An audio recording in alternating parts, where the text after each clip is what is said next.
স্রষ্টার পরিচয়।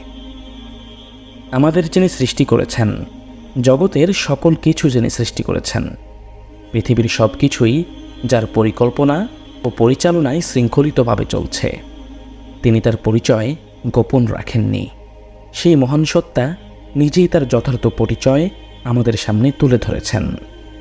মহাগ্রন্থ পবিত্র কোরআনে তিনি পরিষ্কারভাবে ঘোষণা করেছেন, বলো, আল্লাহই সকল কিছুর সৃষ্টিকর্তা, তিনি একক বা মহাপরাক্রমশালী।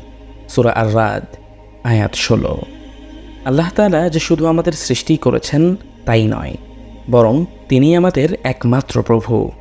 তিনি আমাদের সৃষ্টি করে প্রতিপালকের দায়িত্ব ও ক্ষমতা অন্য কারো হাতে ছেড়ে দেননি, বরং তিনিই আমাদের রিজিক দেন। তিনি আমাদেরকে জ্ঞান বুদ্ধি দিয়েছেন। তিনি আমাদেরকে শিশু থেকে কিশোর, কিশোর থেকে যুবক এবং যুবক থেকে বৃদ্ধে উত্তীর্ণ করেন। তিনি আমাদের সুস্থ রাখেন, আবার অসুস্থও তিনিই করেন। তিনি কাউকে গরিব করেন, আবার কাউকে ধনী করেন।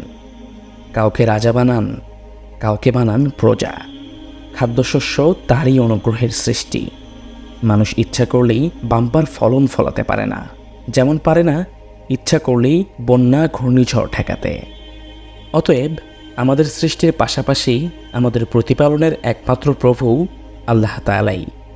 এ প্রসঙ্গে আল্লাহ তাআলা নিজেই ঘোষণা করেছেন, হে মানুষ, তোমরা সেই প্রতিপালকের দাসত্ব করো যিনি তোমাদের এবং তোমাদের পূর্ববর্তী মানুষদের সৃষ্টি করেছেন।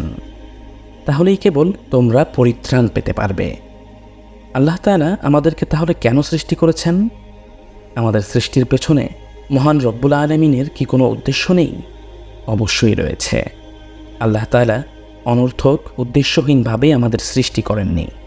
যারা আল্লাহ তাআলার এই উদ্দেশ্যের কথা গভীরভাবে চিন্তা করে না, তারা চরম বোকা এবং অপরিণামদর্শী মূর্খ ছাড়া আর কিছুই নয়। আল্লাহ তাআলা এই জাতীয় লোকদের উদ্দেশ্য করেই বলেছেন, তোমরা কি ধারণা করেছ যে তোমাদেরকে অনর্থক সৃষ্টি করেছি এবং তোমরা আমার কাছে ফিরে আসবে না? সূরা আল মুমিন আয়াত 15। তাহলে আমাদের অবশ্যই জানা উচিত আল্লাহ তাআলা আমাদেরকে কেন সৃষ্টি করেছেন।